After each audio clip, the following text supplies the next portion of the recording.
Selamat malam Bapak dan Ibu guru hebat. Pada saat ini saya akan melakukan tugas demonstrasi kontekstual saya. Saya berkunjung di kediaman Bapak Agapitus Sada.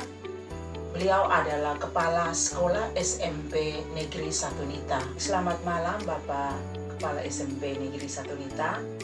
Maksud saya untuk datang pada malam hari ini adalah saya ingin bersama-sama Bapak untuk bisa sedikit mengetahui tentang kepemimpinan seorang kepala sekolah atau kepemimpinan Bapak di lembaga atau institusi yang Bapak pimpin selama ini, tentang pengambilan sebuah keputusan berdasarkan nilai-nilai kebajikan.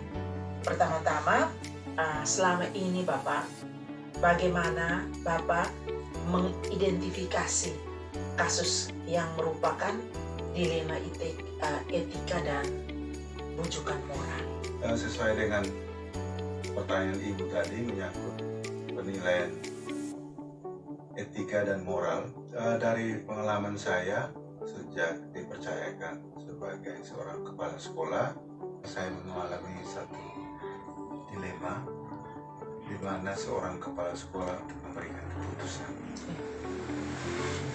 Yang perlu saya angkat kasus yang saya hadapi waktu saya awal-awal sebagai pemimpin di SMP Negeri 1 Nita. Itu ada satu kasus yang luar biasa.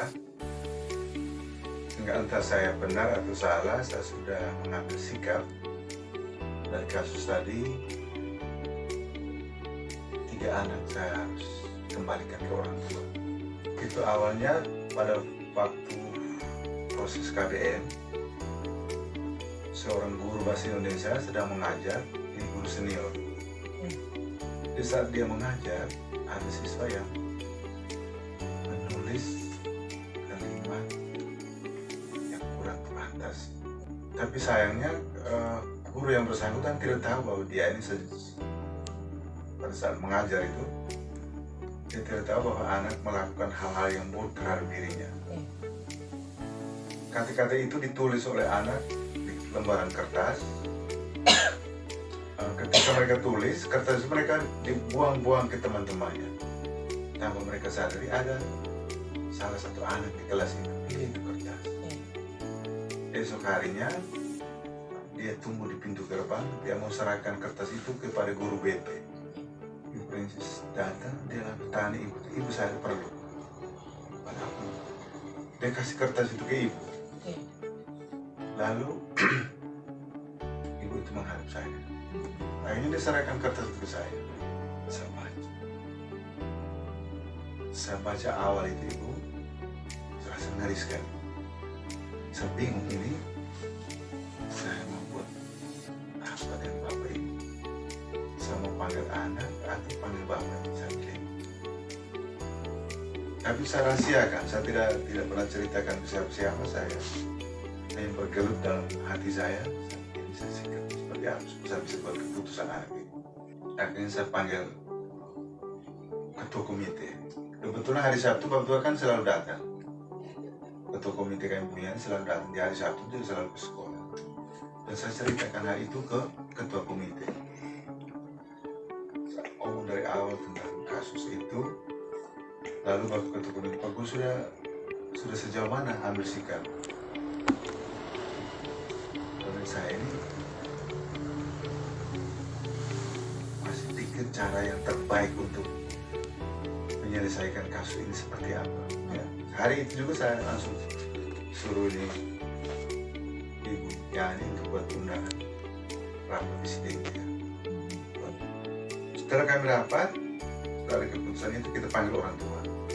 3 orang tua siswa ini kita panggil, kita sampaikan bahwa kasus anak bertiga, satu pelaku utama yang tulis, lalu dioper ke temannya sebelahnya, dia baca, lalu ada kata-kata pendukung yang lain. Itu dalam bahasa daerah. Setelah rapat selesai, panggil orang tua, kita menyampaikan kasus itu, lalu menyampaikan keputusan rapat untuk kita kembalikan anak ke orang tua. Tapi ada satu orang tua, dia bukan pelaku utama. Dia datang, ketemu dengan kepala sekolah, dia bilang, "Pak, tidak ada cara lain kan? Diskor kah atau sanksi yang lain?" Saya bilang, "Tidak bisa, ini saya tidak bisa tarik kembali, ini keputusan rapat, bukan keputusan kepala sekolah tapi keputusan rapat. Saya tidak bisa menentangkan lagi apa yang sudah kami putuskan. Oke, kalau tidak ada cara lain, maka bisakah saya bisa mengadu ke tempat yang lain?" Saya bilang, "Silakan." Akhirnya Bapak Tua itu pergi ke kantor dinas. Dia bertemu dengan Kabid Tenaga, Pak Ferdi. Saat dia menyampaikan kasus itu di Pak Ferdi, dia buat catatan supaya orang tua itu kembali ke sekolah untuk menyampaikan bahwa dia sudah ketemu dengan orang dinas. Nah, akhirnya dia pergi ke sana, datang lagi ke sekolah. Bahkan saya sudah dari dinas dan saya sudah laporkan hal ini di dinas. Saya bilang, "Ketemu dengan siapa?" Dia bilang, "Kepala dinas." Saya bilang, "Kepala dinas?" Setahu saya kepala dinas ada keluar daerah. Tapi dia omong saya, dia sudah ketemu kepala dinas. Saya tanya, "Kamu bertemu di sana menyampaikan seperti apa?" Dia menyampaikan bahwa anaknya dikeluarkan, dikembalikan karena kasus itu. Akhirnya Pak Ferdi, dia kontak saya, orang dinas, Pak siap untuk kembalikan anak ini, siap menerima risiko ketika Pak kembalikan 3 anak ini ke orang tua. Akhirnya saya jawab, saya bilang, "Bapak, kalau kasus ini saya siap. Kalau saya mengembalikan anak ini dan saya mendapat risiko apapun, saya siap. Tapi anak ini tetap saya konsekuen dengan keputusan rapat." Terus Pak Ferdi bilang, "Oke, kalau begitu Pak tolong siapkan dia punya alasan sampai menjadi pendukung Pak keluarkan anak ini. Bukti tulisan itu, kemudian tanda tangan daftar hadir, pernah buat rapat isi identitas dengan guru-guru, sampai ini sudah ada semua, tanda tangan sudah lengkap semua. Hasil keputusan rapat, siapa yang hadir Pak siapkan. Dan semua itu saya sudah siapkan." Karena memang 3 orang. Ya, 3 orang dalam Jadi waktu 3 orang bersama. dalam waktu bersamaan. Berarti Itu memang termasuk mungkin satu dari semua kepala sekolah di Kabupaten Singkai. Dan saya juga saat itu saya bilang, saya siap kalau turunkan kepala sekolah, saya siap. Tapi kasus ini terlalu luar biasa. Akhirnya saya sudah siapkan berkas itu semua, dia beralasan, "Bapak itu hadir lagi." Nandes, Fernandes itu. Dia datang lagi untuk minta jalan keluar. Apakah tidak bisa? Kalau begitu, kasih pindah sampai anak ke sekolah lain. Waktu itu kan di akhir semester 1. Maksud dia supaya pindah ke sekolah lain, dia tetap sekolah dan lanjut terus. Tapi di rapat, keputusan tidak seperti itu. Anak ini dikembalikan dengan tanpa ada surat pindah. Itu sebagai unsur jerahnya bahwa dia harus bertahan 1 tahun, dan tahun berikut dia silakan ulang di sekolah lain tanpa surat pindah. Itu titip pesan dari korban, dia bilang, anak ini dikeluarkan dan tidak dipindahkan. Karena ini kan perilaku yang sudah tidak sesuai dengan nilai-nilai kebajikan. Dia punya etika moralnya oke, tidak. tapi sikap perilakunya kan sangat rendah. Baik Bapak, jadi ini kasusnya memang sangat menarik dan memang Bapak sudah memberikan keputusan yang sangat bertanggung jawab. Artinya ada 3 hal yang saya lihat di sini, bahwa yang pertama itu memang betul anak, kecuali dengan dia punya nilai-nilai kebajikan yang positif atau nilai kebajikan yang baik, berarti kita perjuangkan mereka. Tapi ini sepertinya mereka sudah melecehkan nama baik atau harga diri dari seorang guru, sehingga Bapak sudah memberikan keputusan secara bertanggung jawab. Artinya mereka ini dikembalikan kepada orang tua mereka itu, supaya orang tua itu bisa tahu bahwa anak ini memang anak-anak yang tidak memiliki nilai-nilai kebajikan atau nilai-nilai yang baik, nilai-nilai atau hal-hal intrinsik dalam diri mereka. Jadi itu memang ya sudah luar biasa. Kemudian yang kedua, Bapak, di dalam pengambilan keputusan di sekolah, ya mungkin dengan ada masalah atau kasus-kasus yang lain itu bersama rekan sejawat atau karyawan-karyawan yang ada di sekolah, apakah Bapak pernah mendapatkan kasus yang dimana benar itu dengan benar, atau ada Bapak mau memberikan keputusan pada kasus atau masalah itu, tetapi dua pihak itu benar dengan benar? Apakah Bapak pernah menyelesaikan keputusan yang seperti itu? Kalau kasus yang ini selama saya hampir 1 tahun saya belum ketemu. Ya. Oh, jadi dilema etikanya itu jarang. Lebih banyak dibujukan moral. Ya. Baik. Pertanyaan berikut, bagaimana caranya Bapak mengambil langkah-langkah atau prosedur yang baik atau yang Bapak terapkan dalam pengambilan keputusan? Oh, kalau langkah-langkah dalam mengambil keputusan di suatu pertemuan atau rapat, saya biasanya keputusan itu keputusan bersama. Ya. Ketika kita pecahkan suatu masalah, kita diskusikan, saya lemparkan ke forum, lalu saya tanyakan ke teman-teman, apakah kalian setuju dengan keputusan ini? Saya lihat dari forum, responnya lebih banyak yang setuju. Itu menjadi keputusan bersama, bukan otoriter dari seorang kepala sekolah, tapi berdasarkan demokrasi. Ya. Berarti Bapak lebih banyak mendengar. Ya. Jadi ada masalah dilemparkan, kemudian mereka memberikan masukan-masukan. Nah, kemudian ada pertimbangan tidak, Bapak? Dari mereka punya usul atau mungkin mereka sarankan itu, ada langkah, ada pertimbangan tidak? Sebelum keputusan kita ambil itu pasti banyak pertimbangan kita lakukan. Tidak serta-merta karena suara terbanyak mungkin ada risikonya, maka tidak menjadi mutlak bahwa karena suara terbanyak maka kita harus putuskan. Tapi ada pertimbangan ketika kita putuskan ini, apa risikonya, itu harus ada pertimbangan. Kemudian Bapak juga setelah memberikan pertimbangan, baru langkah yang terakhir itu mungkin mengambil sebuah keputusan atau kesimpulan. Baik, Bapak. Berikutnya mungkin dalam pengambilan keputusan itu yang Bapak anggap paling efektif itu apa? Di dalam kasus-kasus yang Bapak sudah sebutkan tadi. Selain guru, selain karyawan yang ada di sekolah, apakah ada keterlibatan atau kolaborasi dengan pihak-pihak lain? Di mana Bapak menghadapi atau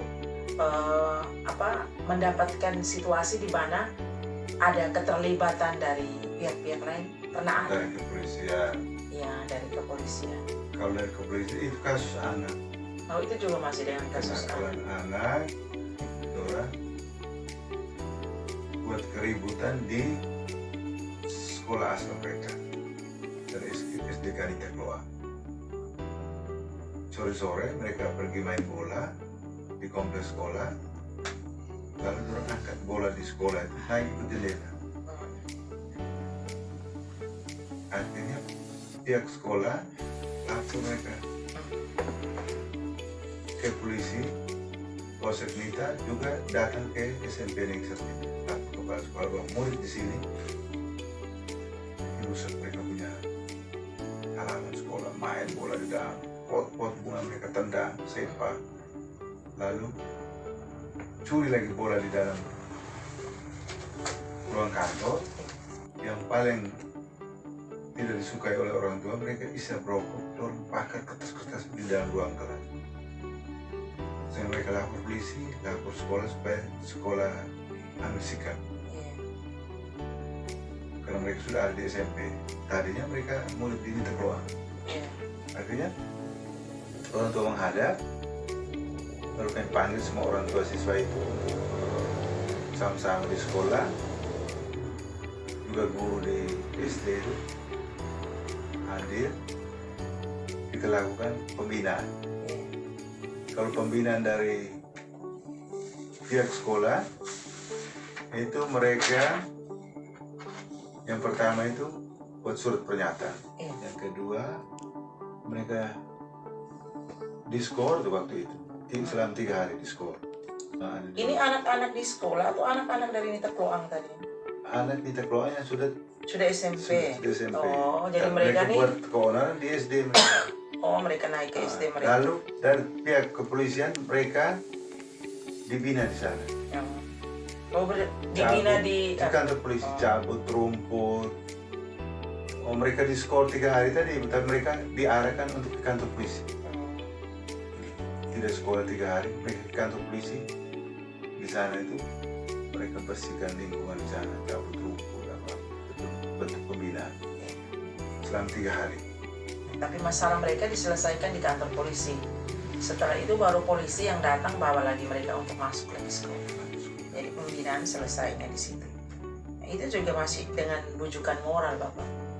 Jadi mereka masih melakukan hal-hal yang tidak sesuai dengan nilai-nilai kebajikan universal. Jadi mereka membuat kerusuhan, mereka mengambil bola lewat jendela. Nah, Curi. iya, mencuri. Kalau kasarnya itu kan mereka mencuri. Baik, Bapak. Berikutnya, apakah selama Bapak membuat keputusan atau mengambil keputusan itu ada tantangan yang Bapak hadapi dalam pengambilan keputusan tersebut? Biasanya kalau banyak orang tuh ada pro dan kontra, itu biasa. Walaupun sebagian besar ada yang setuju, tapi ada juga yang tidak setuju. Itu kalau contoh kasus kegiatan di sekolah kayak ekstra, kita sepakat untuk kerja sore umpamanya. Dan biasa di sekolah itu kalau ekstra itu kan seminggu 3 kali. Ada kegiatan olahraga, kesenian, pramuka. Itu di rapat itu kita sepakat.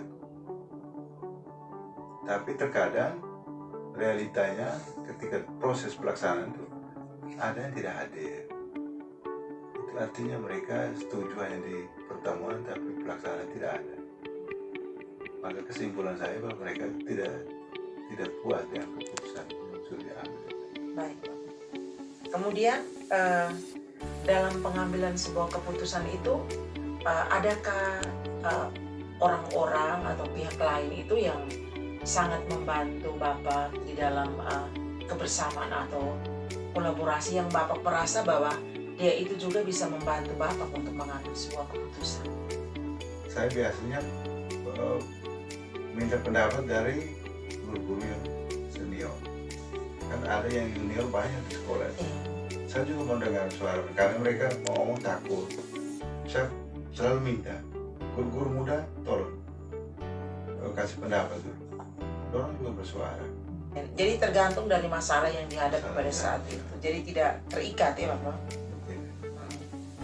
Kemudian kira-kira hal yang saya mewawancara atau menginterview Bapak ini, kira-kira hal yang sekarang terjadi ini, itu kira-kira pernah tidak Bapak mengalami sebelumnya, atau proses atau pas, artinya ada hal baru tidak yang bisa Bapak petik dari peristiwa yang sekarang terjadi ini? Peristiwa yang terjadi di malam ini, saya sebagai kepala sekolah saya sangat bersyukur mana dengan hasil wawancara ini kan seorang kepala sekolah kan dia bisa mengevaluasi dirinya, Merefleksi. langkah-langkah yang pernah dia ambil selama dia menjabat sebagai kepala sekolah, sehingga mungkin ada hal-hal yang keliru, mungkin secara otoriter kepala sekolah yang otoriter tidak mendengarkan suara rekan-rekan guru. Maka dengan peristiwa malam ini saya rasa senang karena ini adalah hal yang baru untuk kepala sekolah. Mungkin kedepannya bisa memetik nilai-nilai positif dari hasil pertemuan kita malam hari ini. Mungkin yang paling terakhir sekarang, ini hal yang sangat pribadi, tetapi saya mungkin mau tahu saja kira-kira sebagai seorang pemimpin itu, kira-kira pedoman hidup menjadi seorang pemimpin itu seperti apa? Yang pertama itu prinsip saya bahwa saya harus ikhlas menerima tugas. Artinya bagaimana? Kerja secara sukarela, bukan terpaksa. Harus betul-betul menikmati profesi yang saya emban. Yang kedua, melakukan hal-hal yang positif yang bisa menyenangkan banyak orang. Ya. Berarti kita bisa menerima orang lain, ya. Kemudian kita bisa bekerja bersama orang lain dan mau mendengarkan orang lain. Ya, mungkin itu adalah ya pemimpin yang rendah hati, kemudian jujur, ya tadi Bapak juga sudah bilang jujur, ya kemudian jadilah yang pemimpin itu pemimpin yang memang mau untuk berguna bagi banyak orang. Ikhlas, bertanggung jawab, jujur, ya, rendah hati, peduli. Ini adalah nilai-nilai kebajikan yang mungkin akan kita terapkan dalam jiwa kita sebagai seorang pemimpin, yang mungkin akan menjadi panutan atau model bagi orang lain. Jadi baik Bapak, terima kasih atas waktu dan kesempatan yang sudah Bapak berikan kepada saya. Semoga apa yang saya dapatkan pada malam hari ini dapat saya jadikan sebagai kunci atau ajaran untuk diri saya sendiri menjadi seorang calon guru penggerak yang mungkin dipersiapkan menjadi seorang pemimpin di abad 21. Terima kasih Bapak. Ya, mungkin saya bisa pamit. Oke, terima kasih Jadi banyak nanti, atas kehadirannya. Ya. Tetap berjuang, semoga sukses selalu. Ya. Terima kasih Bapak. Ya. Baiklah Bapak dan Ibu guru hebat, waktu saya bersama Bapak Kepala Sekolah SMP Negeri 1 Nita dengan menginterview selama beberapa menit di dalam penguatan saya ini, saya sangat senang karena saya mendapatkan profil-profil pemimpin yang memang sangat memegang teguh tentang nilai-nilai kebajikan yang ada dalam diri mereka. Yang saya tangkap itu adalah mereka menjadi pemimpin yang rendah hati, pemimpin yang jujur, bertanggung jawab, dan bekerja keras, ikhlas demi kepentingan bangsa dan negara ini. Sekian dan terima kasih.